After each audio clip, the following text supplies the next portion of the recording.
afternoon, students. Okay, today we are going to learn about Lewis structure of coordinate compounds. We have started from my last three classes. We have started chemical bonding. There we have learned about electrovalent bond first of all, then covalent, their properties, their Lewis structure, some reasoning question answers of it. And in my last class we studied about type of covalent compound, that is polar, non-polar. After that we did some reasoning question related to it. Then I explain you what does lone pair means, then what does coordinate bond means. So before I proceed further, I like to recap what we did in the last part. In the last part we discussed about coordinate bond, and as I've said you, it has three names. We even call it by the name coordinate covalent bond or dative bond, and it is mainly formed between electron rich element or molecule and electron deficient element or molecule, represented by the sign arrow. And the property of coordinate compound lies between electrovalent and covalent, and the compound or ions in which we see coordinate bonds are hydronium ion, ammonium chloride and ammonium hydroxide. So for this we are going to see some Lewis structure today along with some objective question from coordinate bond. Now today I will show you how to make the Lewis structure for hydronium ion. Okay, now do remember the formula of hydronium ion is H3O plus, and here there are two elements, one is hydrogen, one is oxygen. So do remember hydrogen atomic number is 1 and that of oxygen is 8. So electronic configuration of hydrogen will be 1 and that of oxygen will be 2, 6. Now you have to make the dot structure. I'm going to make the dot structure for hydronium ion.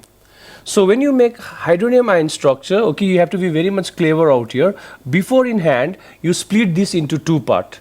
Just take out H plus from here first of all. H plus. So when there are 3 H, since you have taken 1 H out, how many H is left?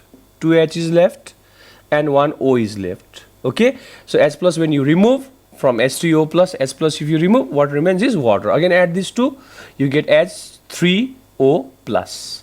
So do remember, this is a smart work to be done by you all. Always split hydronium ion into two parts. So whenever you make the Lewis structure, first you make it for water. In water, if you see oxygen is single, so keep it in the center, and there are 2 hydrogen, keep it 2 sides. Now as you know, hydrogen has 1 electron in the outermost shell. Similarly, the other hydrogen also has 1 electron in the outermost shell as per its configuration is concerned. Similarly, oxygen has 6 in the outermost shell, so make 6 like this, 1 with this hydrogen, 1 with this hydrogen, 2, 3, 4, 5, 6. So the hydrogen is non-metal, oxygen is also non-metal, so there will be sharing and they form covalent bond. And this is your covalent bond shown by the box sign. Covalent bond between the two non-metals shown by the box sign. But still the 2 pairs of electron of oxygen is not taking part in bonding, therefore we regard them as lone pair. So these two are the lone pair of electron of oxygen. So oxygen has 2 lone pair of electron, and this is how covalent bond is formed between H and O inside water. Okay, now I have made it for water here. Now who is left? H plus. So make it out here side. Do remember hydrogen has 1 electron, but as it gives 1 electron it becomes H plus. I repeat again, hydrogen has 1 electron, as it gives 1 hydrogen electron, now it becomes H plus. That means it has how many electron? 1 it has, it gave, so H plus has 0 electron. Now to become duplet it requires 2 electron. So that 2 electron it will ask oxygen, and oxygen and hydrogen will share this 2 electron. But since both this electron is contributed by oxygen, so it has to be shown by arrow sign, the symbol of coordinate bond, and arrow towards the one who is getting the electron to be shared. As a result, the charge will be for everyone, which we write in square box. Okay, and this is how we make the Lewis structure of dot structure for hydronium ion. Now before forming hydronium ion, oxygen was having 2 lone pair. Now once 1 pair of electron is given to hydrogen to share, now how many lone pair is left with it? Just 1. So do remember, before forming hydronium ion, oxygen will have 2 lone pairs.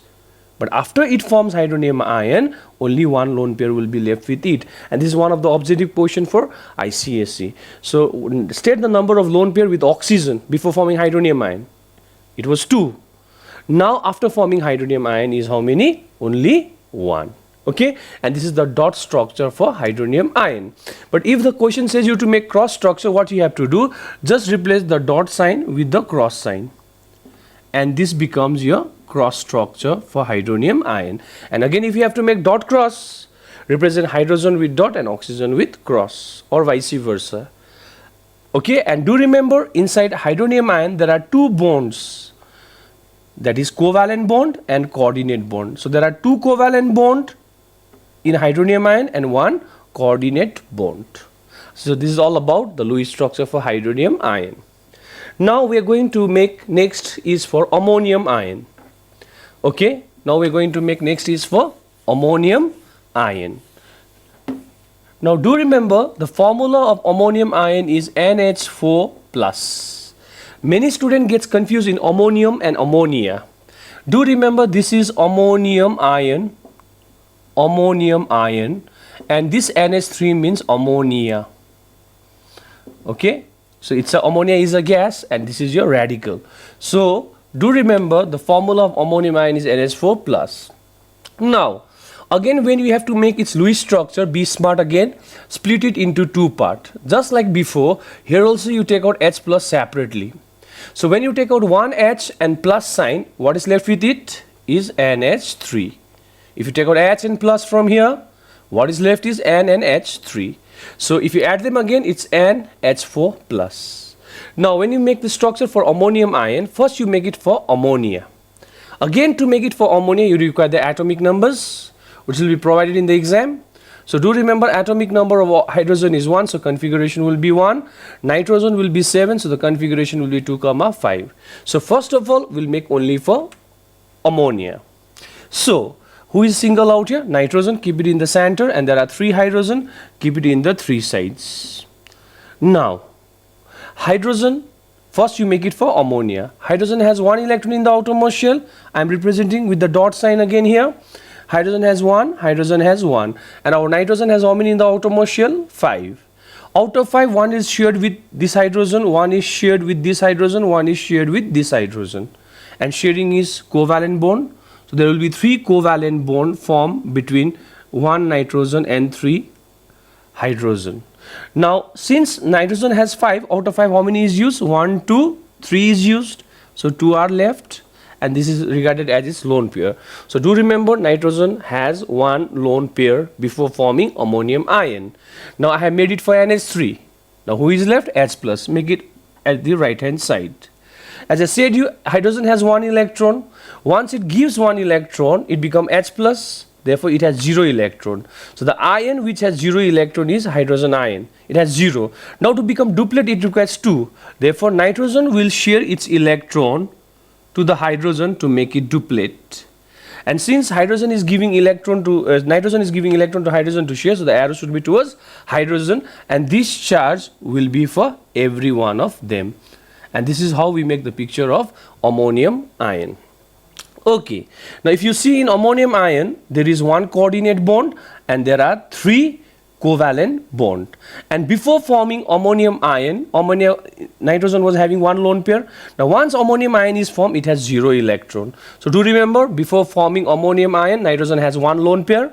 After it forms, it will have 0 lone pair because there is no lone pair left with it. And these are the 2 compounds, ions, where you see 2 bonds present inside them. One is covalent and one is coordinate. Hydronium ion has 2 covalent and 1 coordinate, whereas ammonium ion has 3 covalent and 1 coordinate bond. Now we will see, okay, some objective question. So see there, question is out here.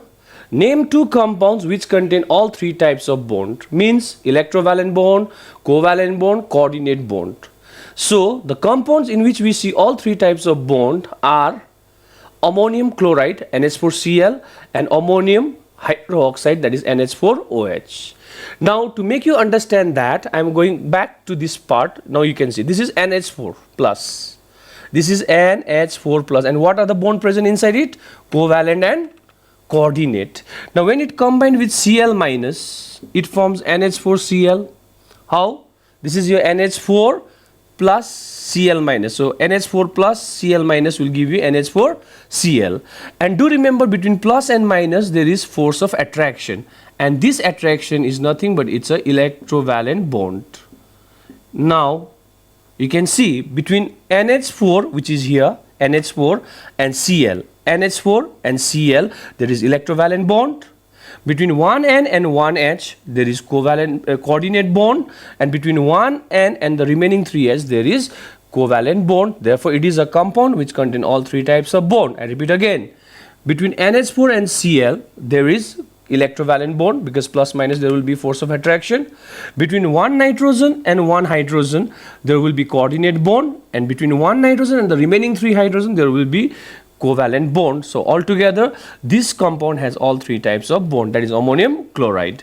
In the next case, if you see, another compound which has all three type of bond is ammonium hydroxide. If I make here OH minus, again this is your NH4 plus, this is OH minus, NH4 plus OH minus, when they combine that will give you NH4OH.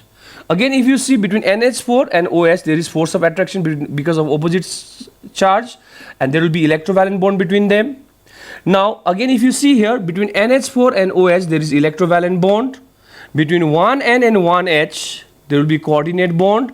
Between 1N and the remaining 3H there will be covalent bond. Again, so this is the compound where we observe all three kinds of bond. So do remember, the compound which contain all three types of bond is ammonium hydroxide or ammonium chloride.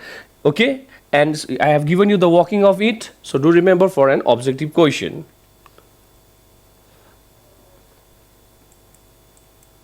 Okay, this is one objective question to you now. Among the following, which contains covalent bond and coordinate bond? Which contains covalent bond and coordinate bond? The options are water, ammonia, ammonium ion and methane. Now to see this answer, you can see out here again. This is the picture of ammonium ion, and in ammonium ion means NH4 plus. Here you can see these three are the covalent bond and this is the coordinate bond. So the ion which contain all three types of bond, in this case answer is ammonium ion. So the answer will be C. Answer will be C, because it is the compound which contain all two types of bond, that is covalent and coordinate. So another example of that ion can be even hydronium ion. Hydronium ion also has two kinds of bond, that is covalent and coordinate. For the time being, for this answer is ammonium ion, because it contains covalent bond as well as coordinate bond as shown in the diagram. Now we will see some objective questions from here, and some are related, many of them are related to ICSE. Name the following question. I have given you 7 questions for 7 marks, 1 marks each. The compound which dissociate to produce only ions. So which compound produce only ions and conducts electricity? Electrovalent compound. So the answer for this is electrovalent compound. B. The compound which produce molecule in solution, which does not conduct electricity. Therefore it is covalent. Number C. The compound in which sharing of electron between the nuclei of two elements takes place unequally. And since the sharing is taking unequally, means charge will develop, so they are polar covalent compound. So answer for C is polar covalent compound. D. The pair of electron which does not take part in bond formation, okay, is called lone pair of electrons. So the answer for this is lone pair. Number E. The ion in which both covalent and coordinate bond are present. So for this you can give answer as either hydronium ion or ammonium ion. Number F. The ion which has 0 electron. Okay, you know hydrogen atomic number is 1. So when it loses 1 electron, it becomes H plus, and there will be 0 electron with it. So the answer is hydrogen ion. The answer for F is hydrogen ion. Now next we go with G. The compound which contain all three types of bond, that is electrovalent, covalent and coordinate. So the answer for this will be the ammonium chloride or ammonium hydroxide. Now we go with next question, that is difference between electrovalent compound and covalent compound, which has been given for 3 marks. I have seen many students when they write the difference between for 3 marks, they give only 3 points. But try to give double, means each point should carry half marks. So you will be giving 6 points if it counts for 3 marks. You will be giving 4 points if it is coming for 2 marks. you will be giving 2 points if it is coming for 1 marks. And this difference can be given with the help of the property which I taught you in my previous class. So do write down the 6 property of electrovalent compound and covalent in a column form. That gives you the difference between. Now similarly, polar and non-polar covalent compound difference between, if you come for 2 marks, you can give the difference between along with some examples. Polar, okay, sharing of electron will be unequal. Non-polar, it will be equal. To form polar covalent compound, there should be electronegative difference. Non-polar, there should not be electronegative difference. After that, you can give some examples of it. Now, question number 3 for 1 marks to define coordinate bond, electrovalent bond, and covalency. Coordinate bond means what? It is a covalent bond in which the shared pair of electron will be contributed by only one atom in a molecule. Electrovalent bond, it is a bond formed by loss or gain or transfer of electron between metals and non-metals. Covalency means it is the number of electrons shared during the formation of covalent bond, which I taught you in my previous classes. So you can make that as your note. Now number 4, reasoning questions. NaCl is bad conductor of electricity in pure state, but in good conductor in molten, fused or aqueous state. I have already explained you this. In pure state, in NaCl, the electrostatic force of attraction will be more, whereby it will not dissociate to produce ions and it will not conduct electricity. Whereas in molten, fused or aqueous state, it will dissociate to produce ions and hence conducts electricity. Number 2, carbon tetrachloride is insoluble in water. Carbon tetrachloride is an organic compound, therefore it is soluble in organic solvent like alcohol and benzene, but insoluble in inorganic solvent like water will be the answer. NaCl is soluble in water, explain. NaCl is electrovalent compound, therefore it is soluble in inorganic solvent like water will be the answer. HCl is a polar molecule, explain. In HCl, there is electronegative difference whereby the sharing of electron between the nuclei of these two elements will be unequal, whereby charge will develop. As a result, they are polar molecule, we say. Methane is a non-polar covalent compound. I explained you in my last class. In methane, there is carbon and hydrogen because the formula is CH4. So though they are different elements, but the electronegativity value will be same. Therefore, sharing will be equal. Charge will not develop. So as a result, they are non-polar covalent compound. Now number 5, the Lewis structure you have to make. So these are the importance Lewis structure which may come in 2021 in your board exam. So do learn the Lewis structure of magnesium chloride. I have shown you before. And the second one is for carbon tetrachloride, and the third one today I have shown you, that is for hydronium ion. So do learn the Lewis structure of all of these 3, which is very important, and you can refer my previous classes to know how to make the structure of this all. Now we go to this last question, okay, and it's a you can say it's a summary of 2 chapters. Some belongs to your periodic table chapter, some belongs to chemical bonding. Sometime in ICSE they will not give you question chapter wise, okay, they mix the 2 chapter and makes the question, and this is one of the sample of it. Now if you see this, it's a rough periodic table. I have made it for you all students, in which this letter does not indicate the symbol of elements. Keep this in mind. I have made a rough periodic table for you all, and the letter which has been shown does not indicate the symbol of the element. Means this F is not fluorine, this is not carbon, this is not oxygen. This is just the alphabetical letters. Now let us see how to solve this question. Along with this diagram, they will give you such table, they will give you such questions. Now let us tackle it one by one. First question, the element which has 0 affinity. The element which has 0 affinity means no affinity towards electron, 0 electro affinity.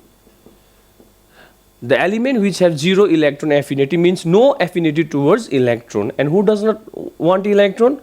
Noble gas, because they are already duplet and octet. So the answer should be noble gas, and as you know, noble gas belongs to group 18. So the answer will be H and P because they belong to group 18.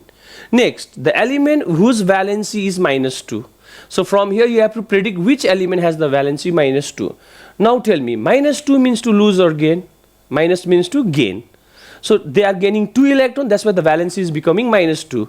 Now a question arises, why they are getting 2 electrons to make the valency -2? Most probably they have already 6 in their outermost shell. Okay, the valency is -2 means they are gaining 2 electrons to become octet. So why they are getting 2? Most probably they have 6 in the outermost shell, and those who have 6 in the outermost shell belongs to group 16.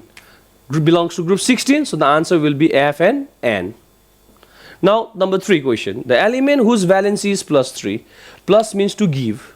And how many they are giving? 3. To become octet. Why they are giving 3? Most probably they have 3 in the outermost shell. And those who have 3 in the outermost shell, they belong to group 13. So the answer will be C and K, because they belong to group 13. Number 4 question. Which element belongs to halogen group? Halogen means group 17. So the answer is G and O. Halogen group means group 17. So the answer is G and O. Next. Which element are monoatomic? Monoatomic means single, Mr. Lonely. And I have already said in my previous classes, monoatomic means single, single means Mr. Lonely, and Mr. Lonely whom I call noble gas. And they belong to group 18. So the answer for this is again H and P, because they belong to group 18. Now, type of bonding present in a compound formed between B and G. Write its formula, draw its Lewis electron dot structure. It's a mixed bag question of periodic table as well as chemical bonding. Now, you have to predict what type of bonding is present between B and G. For that, you have to know their outermost electron.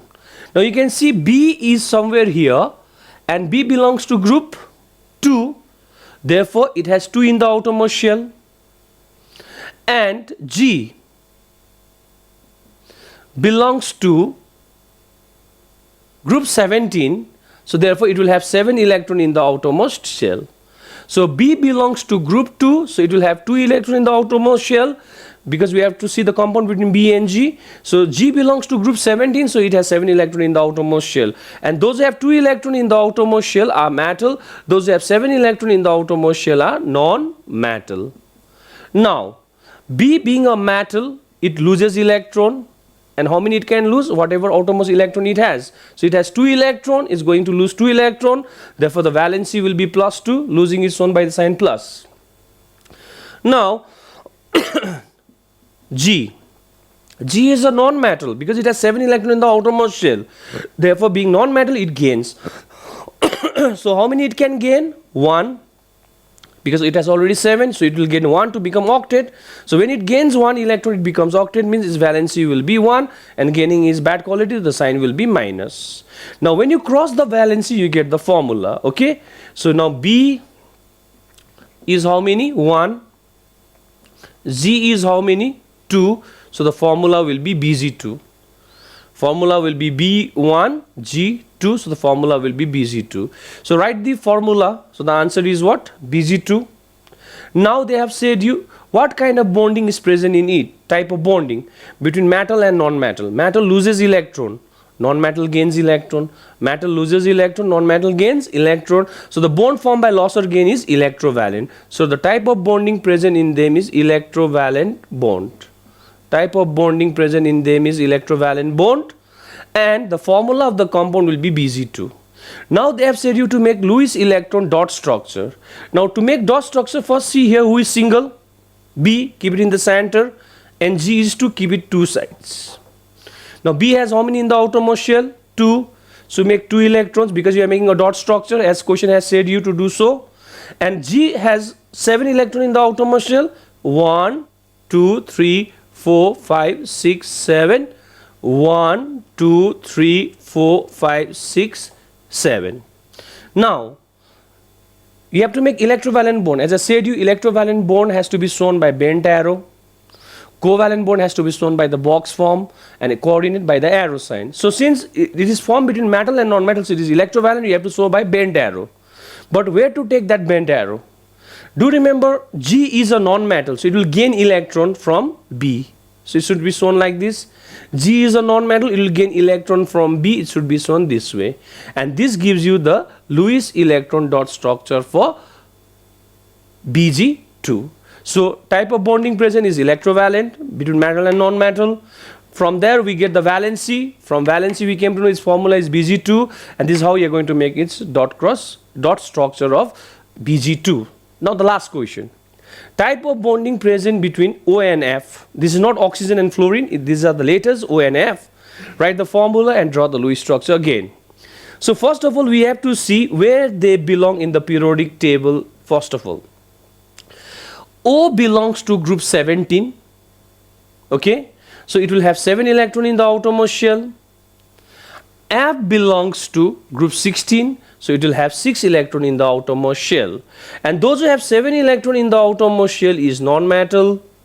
Those who have 6 electrons in the outermost shell also, they are non-metal. 1, 2, 3 is metal in the outermost shell, 4, 5, 6, 7 is non-metal. So both of them are non-metal. And being non-metal, both will gain electron. Non-metal always gain electron. So it has 7, so how many it can gain? 1. So valency will be -1, gaining, so minus. It has 6, so how many it can gain to become octet? 2. Gaining is bad, so its valency will be also minus. Now when you cross these two, you get the formula. How? O is 2 and F is how many? 1. So the thing will be O2F. O2F. You can see here O2F1. 1 no need to write. Okay, 1 no need to write. And do remember, this is not fluorine and oxygen. This is just the later. Now the first question, the type of bonding present between them. You can see both O and F are non-metal, and between non-metal sharing occurs. Therefore, they contain covalent bond. Answer for the first part. Number 2 part is write its formula. So the formula is O2F. Now the last one, they have said you to make electron cross structure. Electron cross structure. Now see here how to make the cross structure. First see here again who is single. F, keep it in the center, and 2O, keep it in the two sides.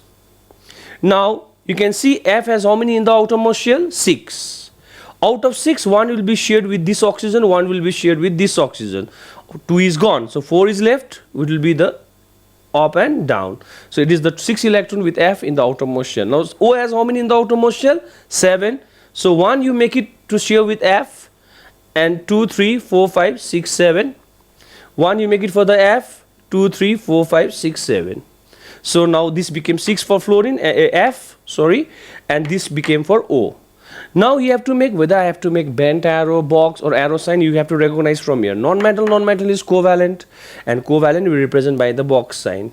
Electrovalent we represent by the arrow sign, bent arrow sign. Covalent with the box sign, and coordinate by the arrow sign. Okay, so this is how you make this Lewis structure for electrovalent, and this is how you make it for the covalent. Okay, so why I did this question with you? Because students, do remember, chapter wise questions sometimes may not come from periodic table and chemical bonding, they mix, and this is how we have to make the Lewis structure somewhere in the chapter called periodic table. Clear? I didn't did this before in periodic table chapter, because first I have to teach you chemical bonding for that. So today I have done it. Therefore, as a result, I am showing you the application, how in periodic table chapter also the question from chemical bonding comes. So by this I end the chapter today with you. Clear, students? So I finished 2 chapters with you, giving you a kind of rough concept which may help you to study further back home. So now I have done with the 2 chapters. One is periodic table, the other is chemical bonding. So next time I am going to come to teach you about the chapter called acid, bases and salt. Thank you very much for today. Stay home, be safe. Thank you.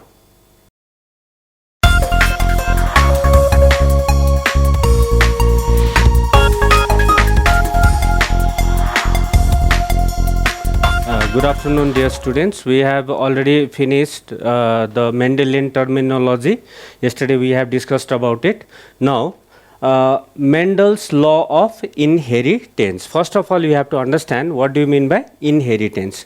Any type of factor, character, gene that is transferred from the parent to the offspring, you refer it as inheritance. So, according to Mendel's observation, which was further revised by Carl Correns, Hugo de Vries and his co-workers, they have put his postulates into law. First law is, that means the law of inheritance. First law is law of dominance. Yesterday I told you what do you mean by dominant. Any character that is visible or that gets expressed in the F1 generation, you call it as dominant. So according to law of dominance, what does it state? What is the definition, or what is the law of this law of dominance? It states that when two different factors, that means tall and short. The allele for tall will be short or dwarf. The different factors or gene. When I'm talking about factors, who referred it? Gregor Johann Mendel or Gregor Johann Mendel referred the gene as factor of a pair of contrasting character. What is that contrasting character? The tall and the dwarf. Contrasting characters are present in an organism. If it is in an organism, that contrasting character, then one of them is expressed in F1 generation. Either the tall will be expressed. Now, one of them from that two contrasting character will be expressed and is termed as which character? Dominant character. Like say for example, here you see I have taken a tall plant and I have taken a dwarf plant. So phenotypically we are visible with your eye whenever you are able to see a factor or character of a living organism. So here tall plant and dwarf plant. So phenotype is tall and dwarf. But genetically, how will you represent? Capital T for tallness and small t for dwarfness. That is a genotype. That means the allele for this capital T will be small t. Now, when it is cross, when I say cross, meaning that pollination takes place, fertilization occurs, and seed gets formed. So from there, so many plants will be formed, so many plants will be produced. But here when we are talking in the terms of ratio, we are just trying to see that what happens to that offspring, what is the nature of that offspring, what is the characteristic of that offspring. So in the offspring, you get a tall plant, but it is heterozygous. That means you see capital T and small t. It is hybrid tall. Okay, what do you call it? Hybrid tall, heterozygous.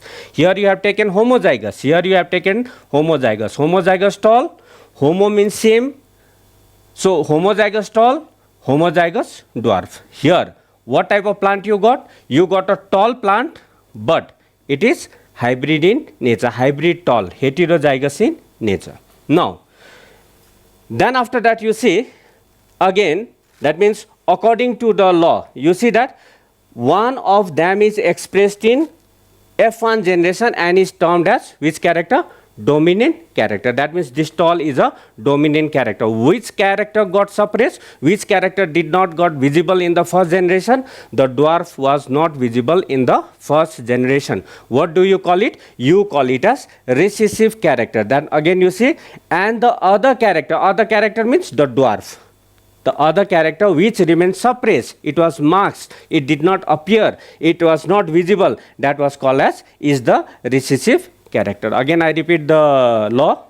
Law of dominance states that when the two different factors or gene of a pair of contrasting character are present in an organism, one of them is expressed in the F1 generation and is termed as dominant character, and the other character which remains suppressed is the recessive character. Now, let's try to see that if this can be produced in the Punnett square or not. Okay, the same character. Now try to see out here. This one, I am taking it in the Punnett square. Okay, here male TT and this T, this T. So this T into this T, always capital T, small t, T into T, this T and this T. Small t, capital T first, small t, capital T and small t. So what do you see? You see TT, all are of same type, all are heterozygous. That means all of them are tall. Which tall? Hybrid tall. And all of them, what nature they are? They are heterozygous. That means phenotypically when I say with your eye, what did you see? What type of plant you saw? Hybrid tall. Genotypically all are heterozygous. Genotype of F1 is genotype of F1 genotype is heterozygous. F1 phenotype F1 phenotype is all hybrid tall. Now, this hybrid tall, when it is self-cross means that pollination occurs in the same flower. Okay, anther, stigma, pollen grains get transferred. Then in the F2 generation, okay, in the F2 generation, this is F1 generation, you got hybrid tall. Now in the F2 generation, this same plant self-pollinated, self-crossed, then what you are going to get the result? What you are going to get the result? You see out here, phenotypically you see, this is tall, this is also tall, hybrid tall, this is also hybrid tall, and one is dwarf. Okay, one is dwarf. So that means your physical characteristic, that means phenotypically, when you are able to see, look at the plant, what type of plant you observe? Phenotype. Phenotype is 3 tall and 1 short. So when you are writing it in the ratio 3:1. But genotypically, when I say genotype, how many tall plant? Only 1. How many hybrid tall? 2. How many dwarf plant? 1. So your genotype ratio is 1:2:1. Now let's try to see it in the Punnett square. The same thing.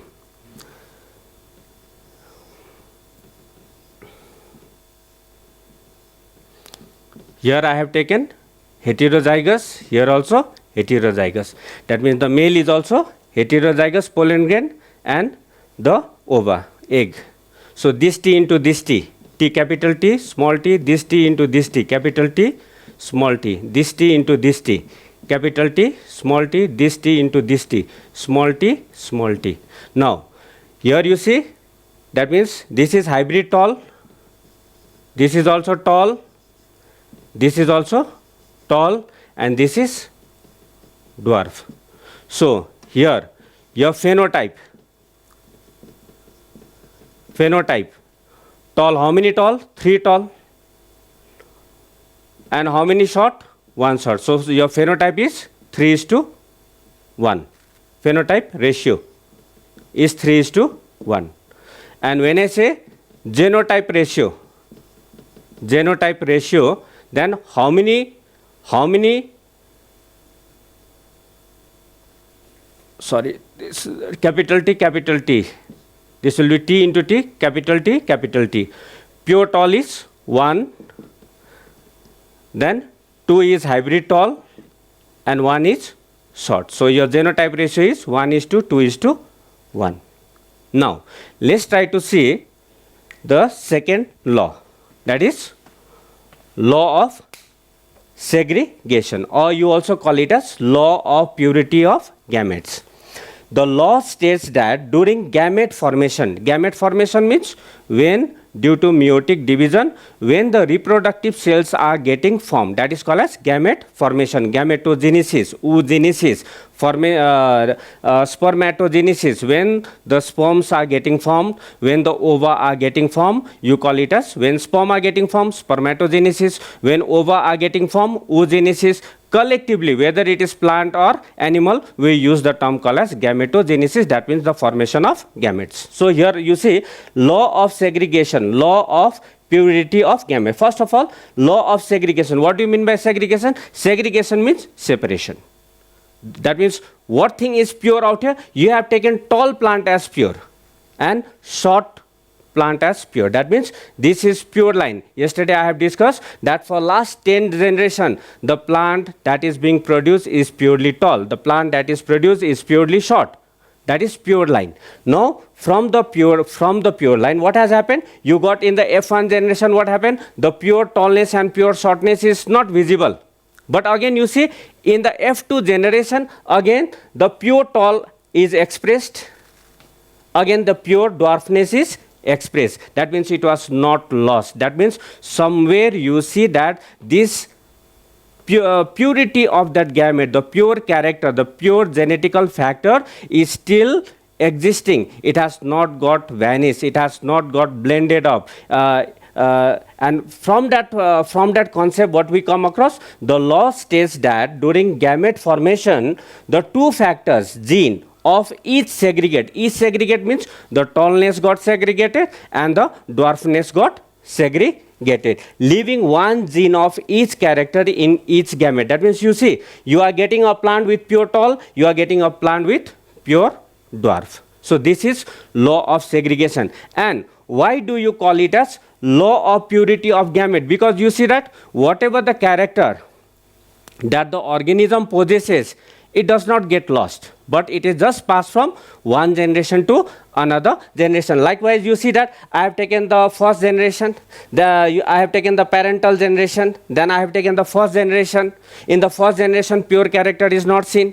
Again, in the second generation, again the pure character was visible. What was the pure character? The pure tall and the pure short. That character is again visible. So you see that that gene or character did not got lost. It just gets flows from one generation to another generation. That means it is the flow of gene, in which what is maintained? The law of purity of gamete is maintained. That means character does not get lost. The genetical constitution does not get lost unless and until the mutation does not take place. Yesterday, you see that in terminology, I have just missed out what is mutation. Sudden change in the genetical constitution or genetical character or in the chromosome.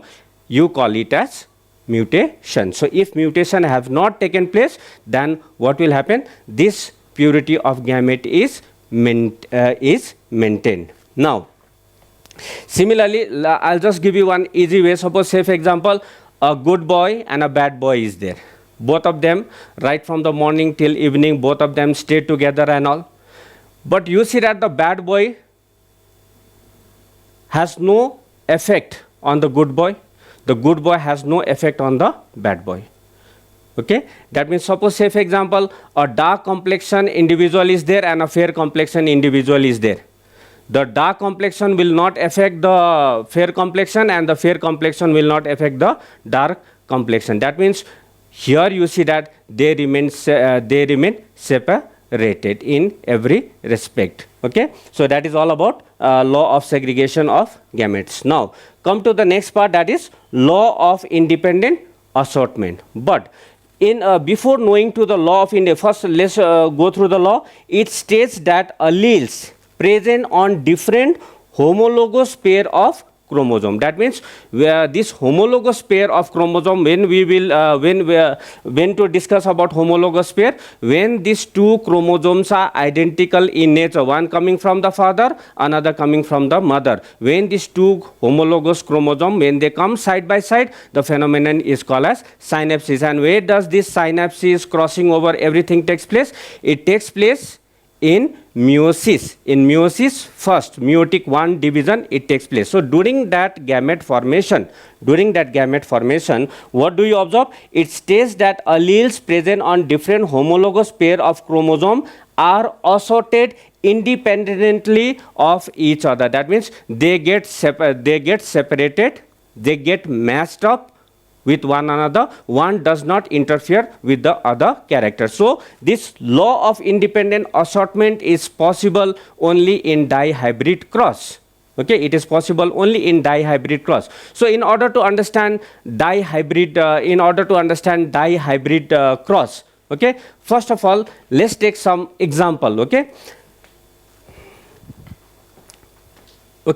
like here dihybrid cross. When I say dihybrid cross, di means two. I have taken two characters at a time. Whereas the character of tallness and shortness, that was one character, height, monohybrid. Okay. But in dihybrid, what I have taken out here, I have taken two characters. What is that character? One is the color and another one is the shape. So for yellow, I have represented it as capital Y, capital Y. For wrinkled, for green I have taken as Y and Y. For round I have taken as capital R, and for wrinkled I have taken small r, small r. Okay, I'll just make this as wrinkled and green and wrinkled.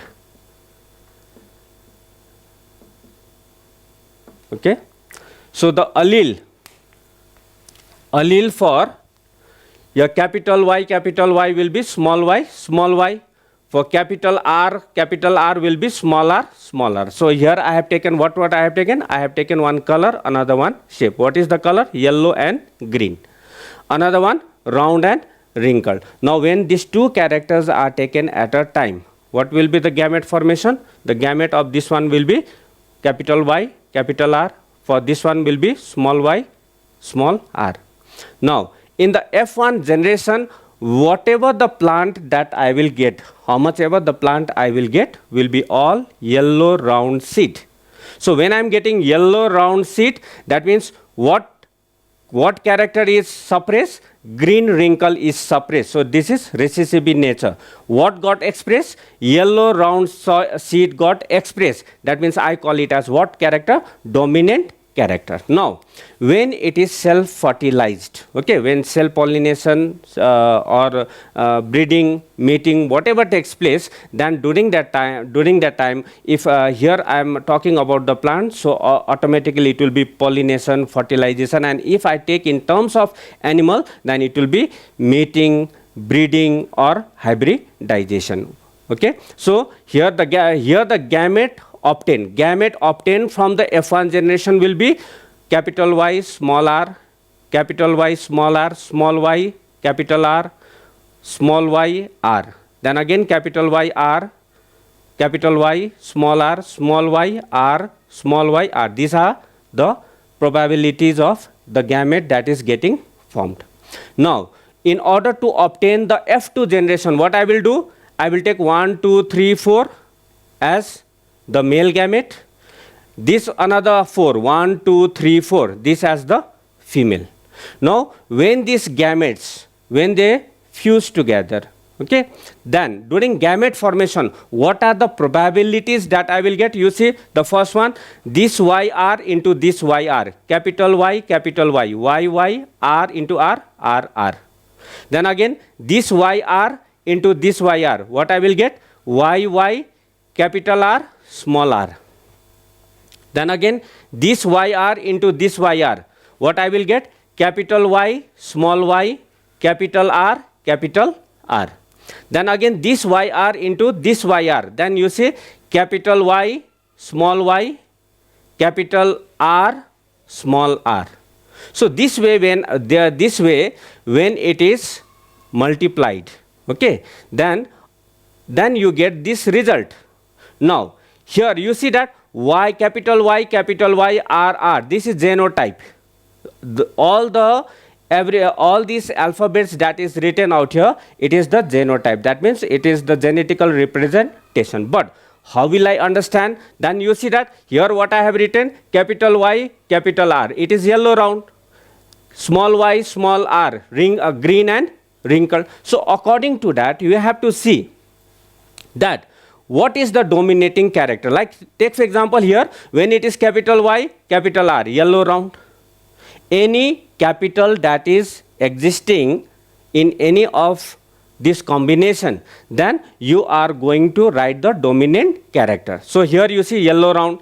This also you see capital Y, capital R is there, yellow round. Here also you see capital Y and capital R is there, yellow round. Then again here you see capital Y, capital R is there, yellow round is there.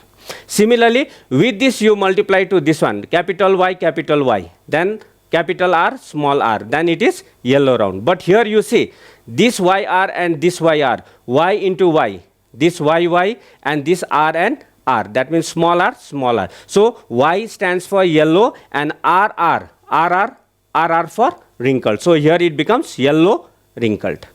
Similarly, this YR into this YR, capital Y, small y, capital R, small r. This into this, when you are multiplying it, what you are getting? This Y and R. So it is yellow round. Small y and small r are suppressive in nature. So it becomes again yellow round. Again here you see this multiplied to this one. So capital Y, small y, capital Y, small y, small r, small r. So automatically this capital Y is there, yellow. And here you see small r is there, so automatically it will be wrinkled. So this way, when you multiply individually with all this one, with this to all this one, what probabilities you are going to get? You see that total round is 9, Okay, yellow round, that means phenotype ratio is 9. Then yellow wrinkled, if you count out here yellow wrinkled, then yellow wrinkled, if you count out here total how many yellow wrinkled you will find? 3. Again green round. Okay, let's see green round out here. That means this YR into this YR. What do you see? Small y, small y. Here you see that small y was representation of what? Small y was representation of green. So again here you see capital R, R is there. So it is green round. So green round total, if you calculate from here, if you count from here, how many you are getting? You are getting 3. But you see that YYRR, that means YYRR is green wrinkled. How many you find? YYRR you find only 1. So your dihybrid phenotype ratio is 9:3:3:1. That means your visible characteristic of organism in dihybrid cross will be 9:3:3:1. Now here you see according to this law, that was the dihybrid cross. So from the dihybrid cross, what the conclusion of how the law was made, what the law is talking about, it states that alleles present on different homologous pair of chromosomes are assorted independently of each other. Meaning when this yellow has no effect on round has no effect on green, or whatever the characters that is there, this character do not interfere with one another. I'll give you one very simple example. Suppose say for example A and B are couple, C and D are couple, husband wife. AB does not know CD. Okay, but you see that they happen to go to see a football match. Now when they went to see a football match, now here you see that A is interested to see the football match, but B is not interested. That means the husband is interested, the B, that is the wife, is not interested. Now in the C and D you see that the wife is interested, but the husband is not interested. Now in this case you see that means A will not go and see with D. That means, and the C does not, that means the husband C will not come and stay with B, that I am not interested to watch the football match, so we will stay together, because they do not know each other. Here you see that A, B, if they have to watch the football match, they will go together. C and D will go together. Here you see that they do not interfere with one another. That means whenever their existence appears, they existence appears together. That means nobody interferes with one another. This one you call it as law of independent assortment, which is possible in dihybrid cross. Okay, now we already finished Mendel's law. Now come to the next part, that is sex determination. So here when I talk about sex, then you have to understand gender, male and female. So how it is determined? Now for that, first of all, you need to understand that human being, what is the total number of chromosome? 46. Now out of this 46 chromosome, okay, 46 chromosome, this is the diploid cell. So when it undergoes meiotic division, germinal epithelium cell, when it undergoes meiotic division, reductional division, this gets reduced to 23 and this gets reduced to 23. Now out of this 23 reproductive cells, okay, out of this 23 you will come across 22 are autosomes. 22 are autosomes and 22 plus 1 is 23. Now one chromosome is sex chromosomes. Now try to understand autosomes, that means 22 are identical in nature. They are the chromosome that is required for making different types of protein of our body. And those proteins, what do? They are used for various physiological aspect, which you will be learning in higher classes. But there is one set of this chromosome that is called as sex chromosome. This sex chromosome determines a type of protein that will make up either male or female. Now, you see that means 22 are autosomes. So here I have just taken one slide out here. You see the chromosome appears to be in pair. So here you see 1, 2, 3, 4, 5, 6, 7, 8, 9, 10, 11, 12, 13, 14, 15, 16, 17, 18, 19, 20, 21 and 22. Up to here, these are autosomes. These are autosomes. The other one is your sex chromosome. This one is the chromosome that determines the sex, meaning the male and the female. Now, here you see, suppose say for example, in this diagram, suppose in this diagram, if you find like this,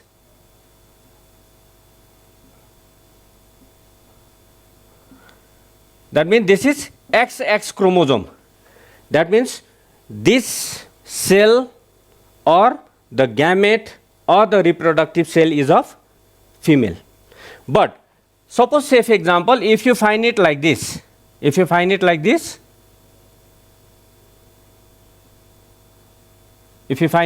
and the other one is very small enough,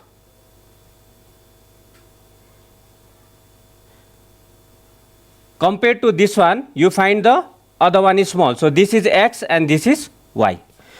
This type of chromosome represents female and this type of chromosome represents male. So that means this is the 23rd chromosome. This part is the 23rd chromosome. So suppose if this part is there after 22, if you find like this, then it is a female. If you find like this, one bigger X, another Y is smaller one. So in this slide, you see out here this X. This one is the X, this one is the X, and this one is the Y. So X and Y chromosome determines, the XX determines the female, the XY determines the male. That means, now how will you come to know that it is a X or the Y chromosome? You will be learning in higher classes, that is in class 12. Now that means this sex determination, that means during the gamete formation, when these two reproductive cells or two reproductive cells, when I talk about the male and the female, reproductive cells of male, that is the sperm, and the reproductive cells of the female, that is the ova, when they fuse together, fertilization takes place. Then during that fertilization, which part of the reproductive cell, whether the XX got fused or whether the XY got fused, when they get fused, then what is the outcome? Now take for example here, XX I told female, XY I told male. By the morphological structure of the chromosome, you are able to make it out that whether it is XX or XY. I told you how to know that it is Y. Y is smaller in size, X is bigger in size. Now, according to that, female is always XX. Female is always Y. Ova is always XX. In male, you see that the sperm XY. So here, so when the combination takes place, okay, when this will combine, then what is the outcome? What is the outcome that you are getting? Take for example, if this ova XX combines with this one, XX into this X, what you are getting? You are getting female. Okay, this XX, when it combines with this X, then what you are getting? You are getting female. that female child will be born. Similarly, this X, if this X combines with this Y, that means here what you are getting? XY. That means what type of child will be born? Male child will be born, or boy child will be born. So the XX and the XY chromosome determines the male and the female. Now, related to this, you see that related to this, you will come across that there are certain types of disease that is passed by this sex chromosome. Okay, so in that either the X or the Y. But here you see that according to your ICSE syllabus, you have to know that the sex-linked inheritance. That means there are certain types of disease that is carried by X chromosome. Okay, now we came to know that what is sex determination. Now there are certain types of disease which are carried by this sex chromosome. So that means what are the two diseases that is carried by this sex chromosome? X-linked inheritance, sex-linked inheritance. Then one is hemophilia, another one is color blindness. There are so many other, but according to ICSE, you have to know only these two, hemophilia and color blindness. Now, what do you mean by hemophilia? Hemophilia out here means it is a type of bleeder disease in which an individual, whenever they have a cut or wound or any type of, the blood simply oozes out. That means it comes out. Usually for a blood to stop, for a blood to go under clotting, it just takes around 3 to 5 minutes like that. But here you see that it takes several hours. Within that time, the person may bleed to death. Such type of disease, bleeder disease, you call it as hemophilia. Here you see that usually you will come across the female are the carrier. Female are the carrier. Why? Why the female are the carrier? Because you see that one of the X, okay, here you see that XX I have written, one X is normal, but the other one is defective in nature. This is hemophilic. That means one X is defective, another X is okay. So that is why the female remains unaffected. Why the female remain unaffected? Because one of the X chromosome is normal. But if it is in the case of male, okay, but if it is in the case of male, here you see this one is male, XY means male. So here you see that X is defective. That means the male is a sufferer. Okay, the male is a sufferer. That means the male is going to suffer from this disease. So whatever it is, you take hemophilia, you take some other disease, you represent by any symbolic representation. It depends upon the question. But just a very logical understanding about that you can represent it in any alphabetical way or how the question is being asked. Anyway, now next one, what is color blindness? Color blindness means that such type of individual who is not able to distinguish the red and the green. They are not able to identify this color. They are not able to see this color, and that is why it is also called as red-green blindness. Red-green blindness, and that you call it as color blindness. Okay. So let's take for example. Here you see XX is a female always. XY is a male.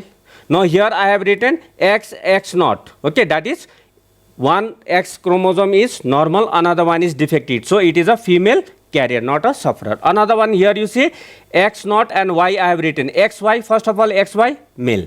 Now here one, that means one X, this is defective in nature. So it is a male sufferer. Now let's try to see that what is the probability. What is the probability if a normal, you see XY, normal male.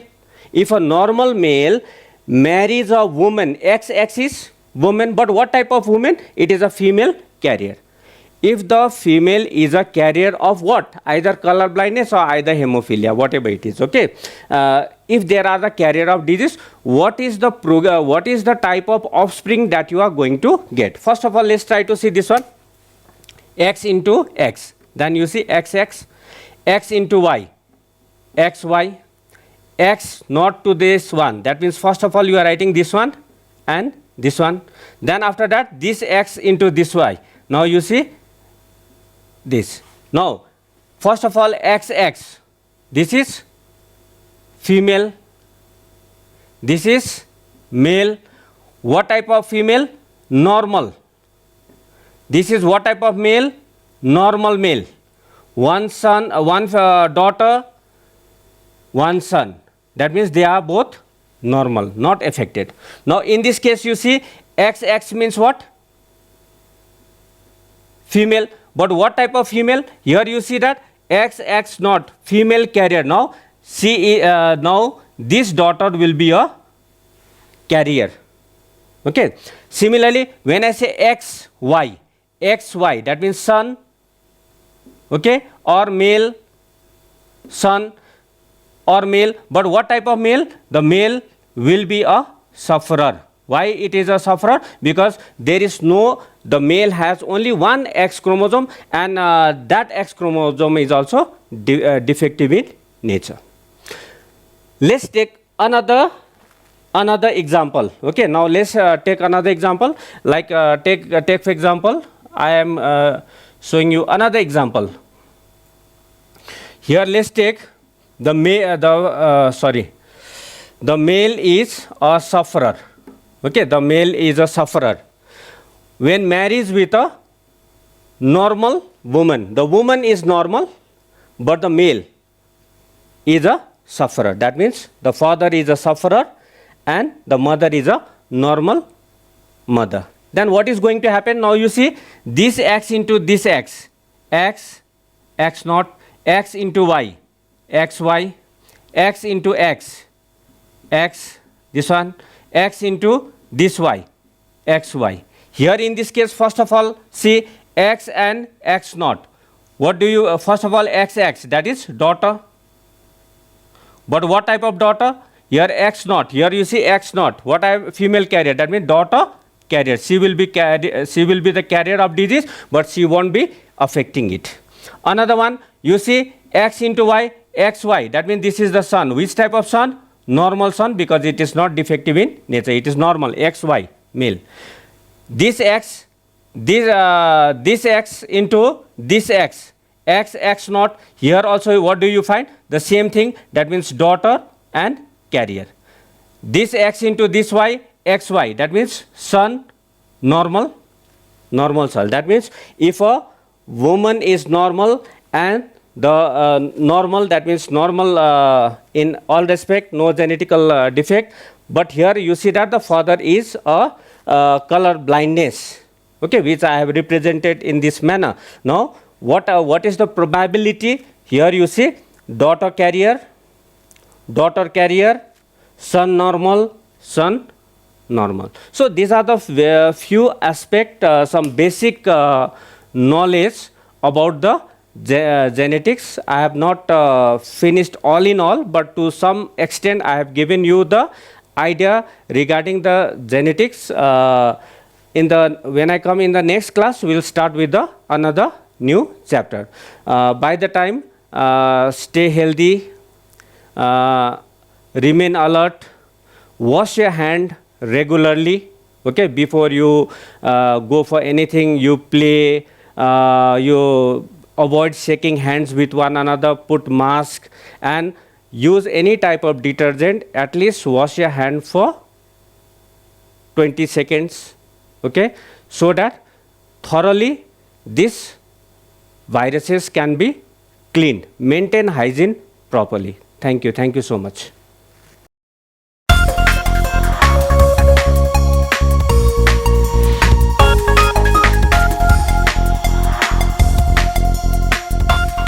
My dear students, our today's topic is expression for gravitational potential energy. Last time in the previous class I derived the formula for kinetic energy, that is translational kinetic energy, K is equal to half mv square. Today I will be deriving the expression for gravitational potential energy, which you have in ICC syllabus. So for that we will draw a diagram. We will allow a body to fall freely, that means under gravity, through a height h. Gravitational force F is acting downward here, vertically downward on the body, and mass of the body will take as m. So as we know that any kind of energy is measured by its work done capacity. So whatever is the work done by the force of gravity on the body, that is the value of its gravitational potential energy. So we will be writing that is potential energy, normally we denote by the symbol U, is equal to work done by force of gravity, work done by the force of gravity on the body. So work formula, we have force into distance, we write here F into what is the distance covered by the body. The distance covered by body is h, that is in terms of vertical height. So we will be writing here h. Force formula, we have mass into acceleration ma, but here it is the force of gravity. So we can write F equal to mg, a changes to g, gravity means acceleration due to gravity. Here we will be writing mg into h, and finally the formula becomes u is equal to mgh.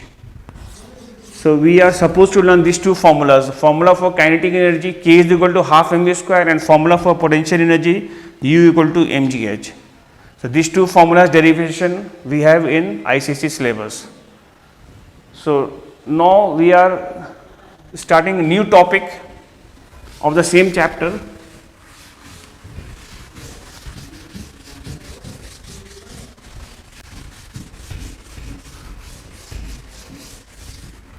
There is law of conservation of energy, law of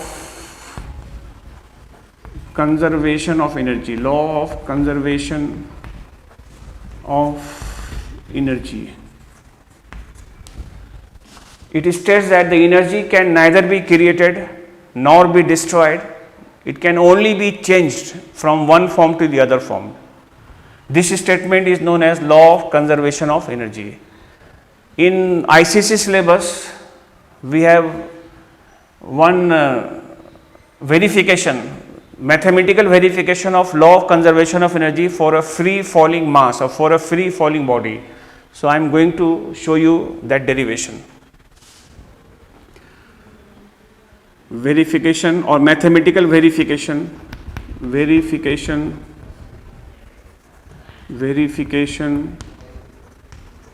of law of conservation of energy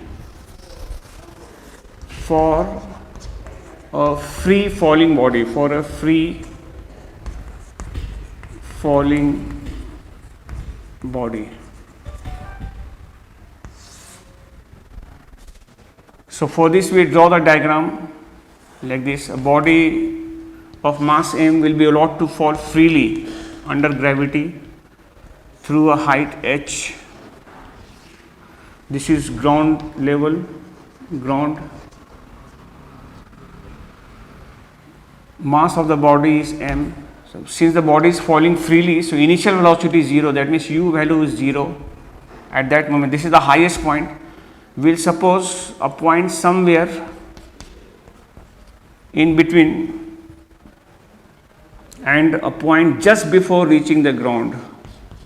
Just before reaching the ground, that point is C. So we are choosing 3 points: A, the highest point or the topmost point; B, a point somewhere in between; and C is the lowest point, means just before reaching the ground.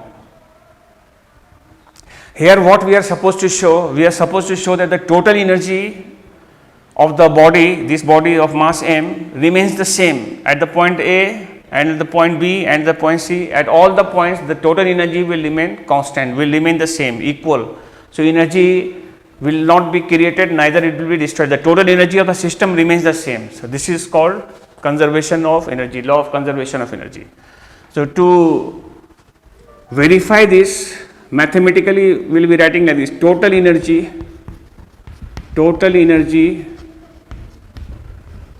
at A, that we are writing as EA, energy at A. What energy the body is supposed to have at this point? So it is supposed to have kinetic and potential. Let us take the sum of these two energy. First I will be writing here potential energy plus kinetic energy. We know the formula potential energy is mgh and potential kinetic energy formula is half mv square. V is the velocity there. So potential energy formula is mg. What is the height of this point, height of this point above the ground is h. So we will be writing mgh. Kinetic energy formula is half into mass into velocity. What is the velocity at that time? So 0, so we can write here 0 square. That means there is no kinetic energy. The body is possessing only the potential energy at the highest point or at the topmost point. This is 0, so the answer remains mgh.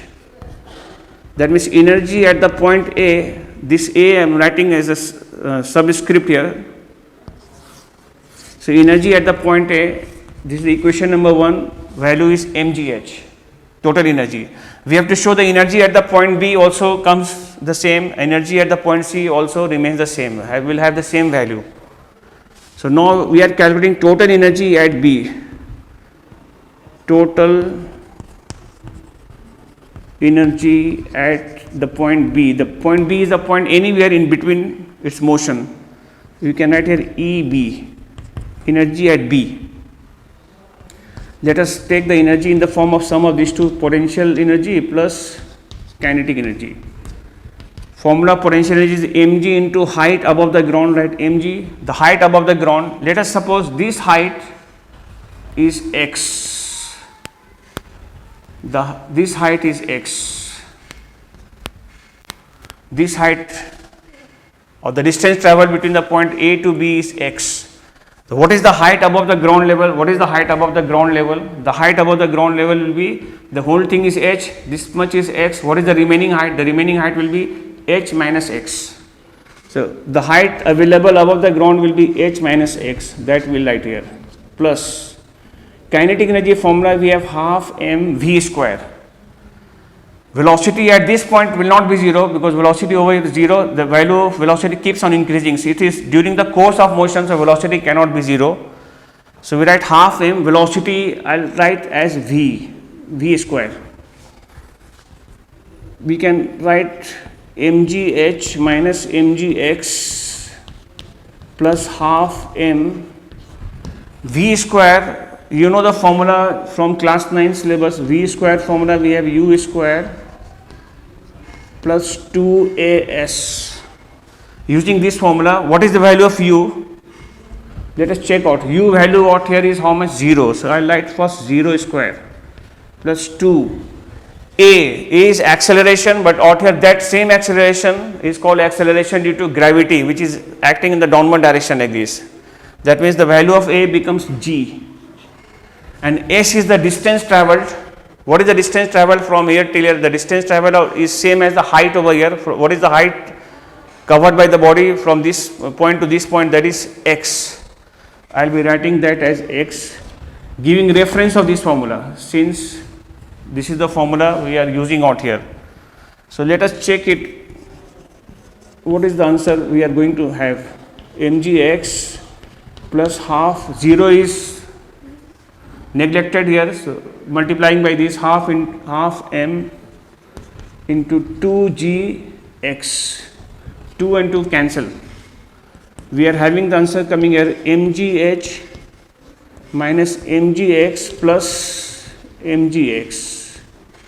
One observation is this was the potential energy value, but whatever amount the potential energy decreases, by whatever value the potential energy decreases, by the same value kinetic energy increases. This is the value of this part is coming for kinetic energy. Kinetic energy's value is coming mgx, and potential energy value is decreasing because of the minus sign, because height is decreasing there like this.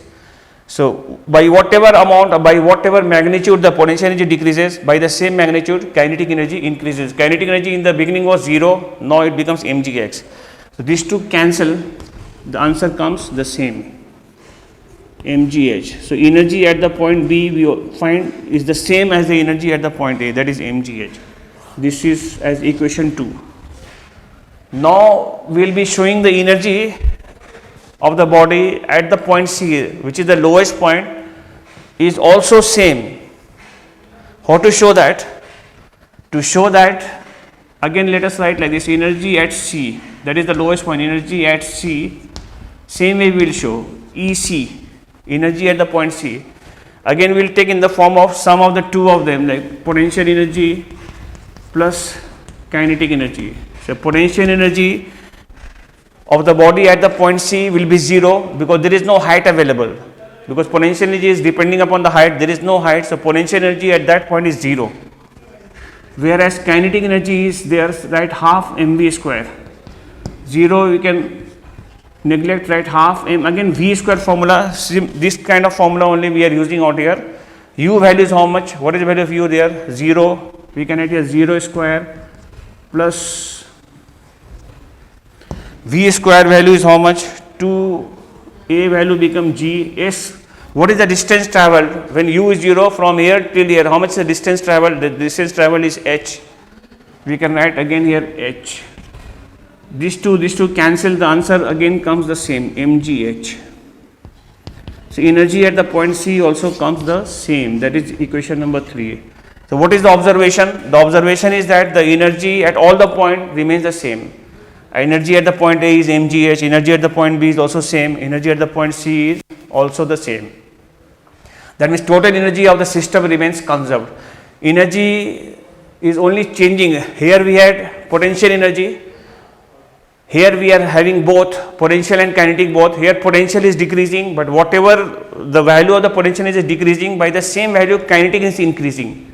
Suppose potential is decreasing by 5 joule, that means that there is actually no loss, that is that same loss is changing into the kinetic energy, that means kinetic energy is increasing by 5 joule.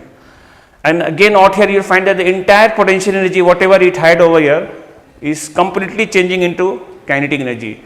That means potential energy fully changes into kinetic energy when it reaches the lowest point. We can take this situation the otherwise also. Suppose the body is thrown up. So out here we are having what energy is, because there is no height. So body is having only the kinetic energy. That kinetic, as it goes up, that kinetic, because height is increasing there and velocity is decreasing, that means kinetic energy is decreasing but the potential energy is increasing by the same value. And at the point A we find that the entire kinetic energy which is there in the body at the lowest point is completely changing into the potential energy on reaching the highest point. There is full conversion takes place at the highest point and at the lowest point. And out here the body will possess both partly kinetic and partly potential energy, both energy it will have in between. Here potential energy will fully change into kinetic energy on coming to the lowest point, and kinetic energy at the lowest point will fully change into potential energy on reaching the highest point. If 50 joule is here at the lowest point, that is the value of kinetic energy, that will change into potential energy completely. That means potential energy value on reaching the highest point will also be same value, 50 joule. And out here in between the value will be different. 50 joule may change into 40 joule, kinetic energy will decrease, may change into 40 joule here. That means 10 joule is the loss, that means 10 joule is changing into the potential energies. So this is how we verify the law of conservation of energy for a free falling mass. This derivation may carry 4 or even 5 marks. So now this derivation is considered quite lengthy, so chances is less coming in ICC exam, but there is a chance. And they had asked in the year 2010, 2011 in ICC. So this is the derivation you have in syllabus. Now we draw the graph to show the variation of energy with the height edge. Graph showing the variation,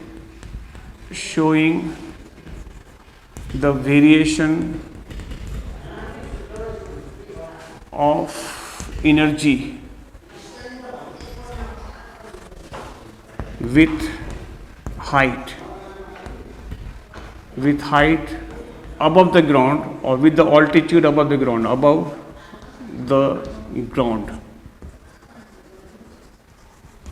Let us draw a graph to show the variation of mechanical energy with the height above the ground. So here we are writing energy denoted by E. Here we write height denoted by H. Height denoted by H. This is zero height. What is the potential energy formula? mgh. When height is 0, the potential energy will also be 0, and that will keep on increasing with the increase in the height. That means the graph for potential energy will have a straight line coming like this, but there is a maximum value of potential energy. This height is h is the maximum height. It becomes maximum on reaching the highest point or the topmost point, maximum. So this is the graph for potential energy. Here we write PE. Then this is the point of maximum height over here. The maximum energy, the total energy the body will have, E is equal to mgh, which will remain same throughout for any height, for any position. The total energy remains constant. That is called law of conservation of energy. So total energy value is mgh.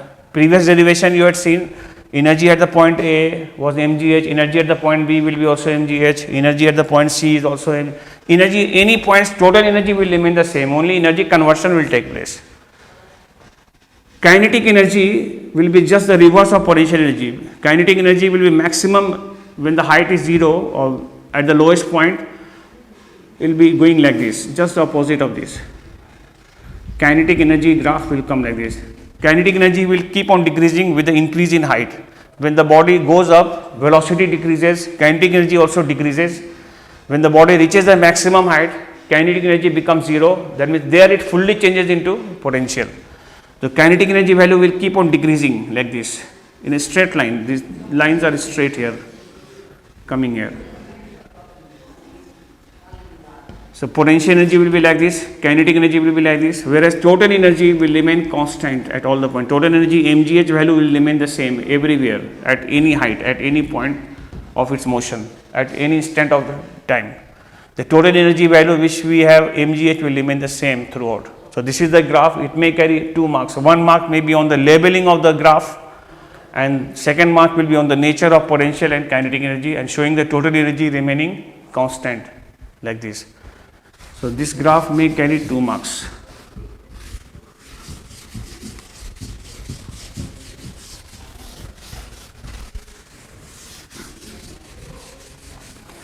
Now potential to kinetic energy conversion, for a interconversion of energy in a pendulum, simple pendulum, we show like this.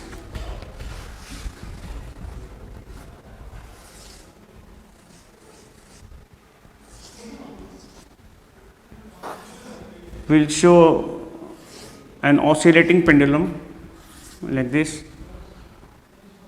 This is the point A, this is the point B, this is the point C. These two are extreme points, this is the mean position. The bob is taken here and released, then the bob is oscillating like this. At this point, what energy will it have? It will have only potential energy. So we write a potential energy it has. That potential energy will keep on decreasing. This is the lowest point. It will change into kinetic energy on coming here, kinetic energy. Again, kinetic energy at the lowest point will keep on decreasing and will change into potential. And at this point again, it will fully change into potential energy. So this arrow we can reverse like this. The process goes on like this: potential to kinetic and kinetic to potential. Again, vice versa like this. This kind of conversion takes place in a oscillating simple pendulum. Potential changes to kinetic and kinetic changes to potential. Again, potential changes back to kinetic and kinetic changes to potential. Extreme point and the mean position, the energy conversion is full. In between, it will have both partly potential and partly kinetic energy, but the total energy remains constant. So this diagram also may be an important diagram for ICC. So what kind of energy the bob of a pendulum or bob of a simple pendulum possesses at the extreme points, we say potential energy, and at the mean position we say kinetic energy. Where does this kinetic energy come from? It comes from the potential energy. Whatever potential energy the bob will have at the extreme point, that only will change into the kinetic energy.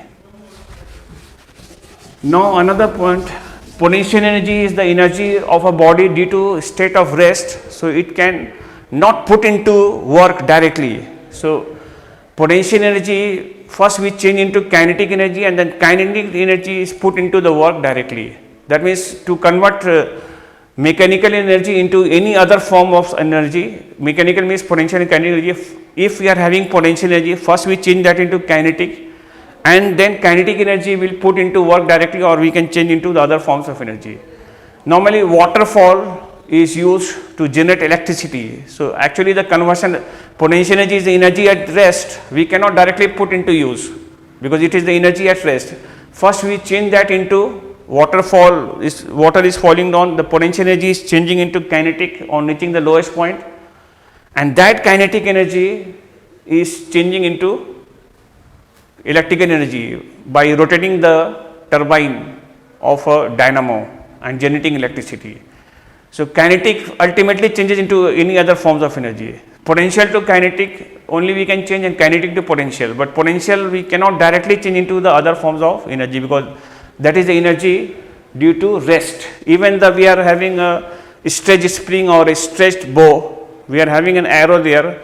When you are stretching it, that means you are storing potential energy, that is elastic potential energy. When you release it, then the arrow comes out and that is changing into the kinetic energy. So now we have to learn the examples of interconversion of energy from one form to another form. Some simple example from our daily lives we have to know, like we can make a box also for it. There is a box given in your book as well, and we are supposed to learn that interconversion of energy. Like for example, electrical to mechanical, electrical, and not here mechanical, mechanical. This example of this one is electrical energy into mechanical energy. Name a device where we convert electrical energy into mechanical energy. The answer is motor. The example of motor is used in fans, in motor vehicles, in mixer, washing machine and all. So we are converting electrical energy into mechanical energy. And the reverse of this example is mechanical to electrical energy is dynamo or generator. Some common example we are supposed to know. Electrical to mechanical example is motor. And in motor, what kind of energy conversion takes place? We say electrical to mechanical. And in dynamo, just the reverse of that, mechanical to electrical. Dynamo, we rotate the turbine and generate electricity. So mechanical to electrical. Similarly, electrical energy to light energy. Electrical to light. What is the example? We got bulb, electric bulb. Example is bulb, tube light.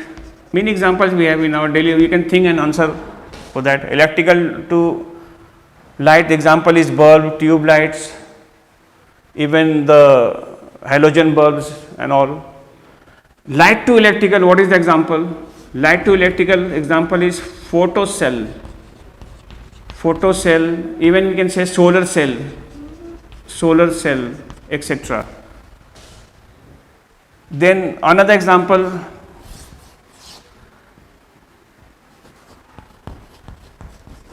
electrical to sound.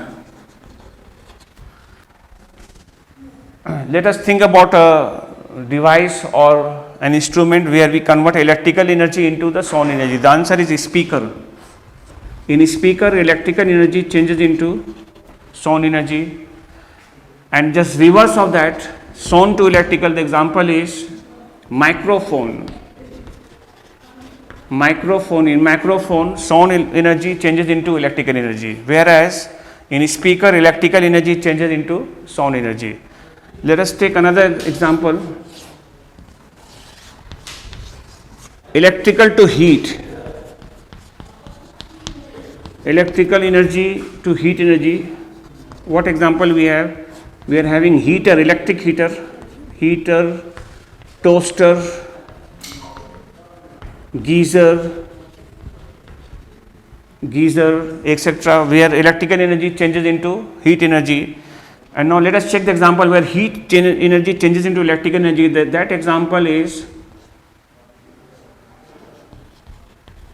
thermocouple. In thermocouple, we will have two different metals and we make two junctions. One junction is heated and one junction is cool, and electricity is generated. This is also a method of generating electricity, that is called thermocouple. Though exact details you don't have in syllabus, ICC syllabus. So just to learn the example of thermocouple, we have heat energy changing into electrical energy. Now some other example, light to chemical, where in which light changes to chemical energy, light energy to chemical energy. What is the example? Photosynthesis.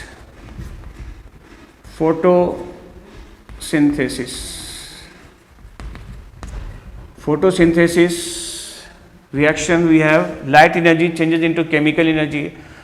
What example do we have where chemical energy changes into light energy? The example can be a burning candle.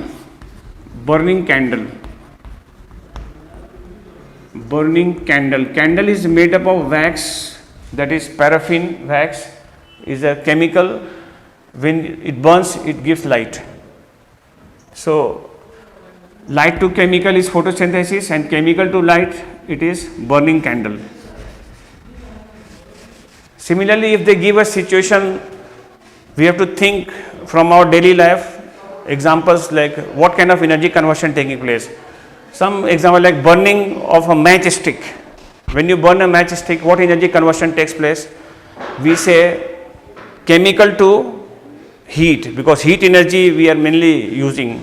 The matchstick is used to burn something. It is not used for receiving light mainly.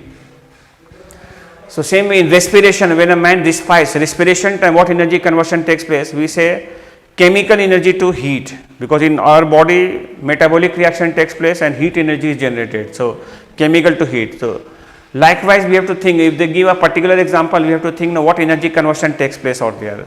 Main conversion you have to think about.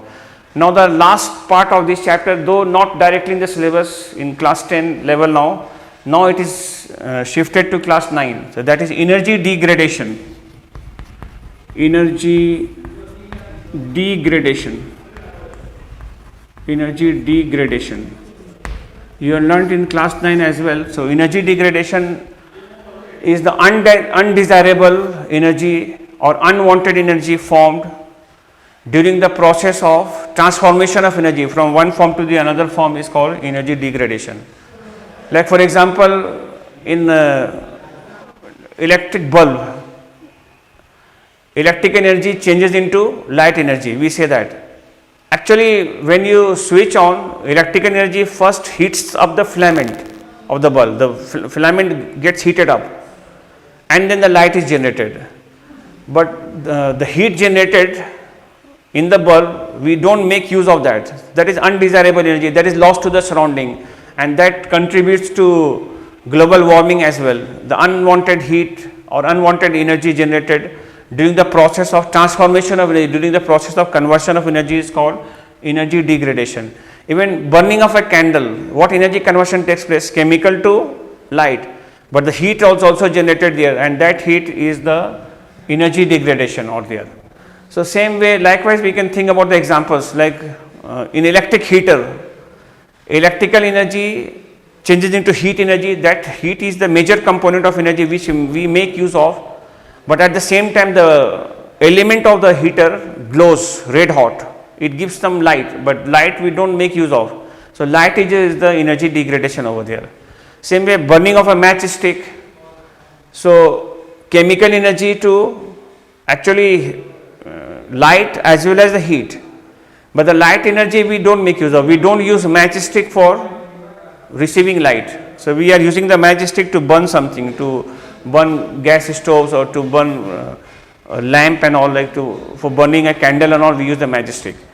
So there the energy degradation will be light energy. Heat energy we are making use of, but whereas light energy is lost to the surrounding, is the undesirable or unwanted energy generated during the process of conversion or during the process of transformation. So that is called energy degradation. So with this, the theory part of this chapter 2, that is work power energy, is over. So in the next class I will be doing some numerical problems on this, and we will be starting the chapter number 3, that is machine as well. Thank you very much for the day. Thank you.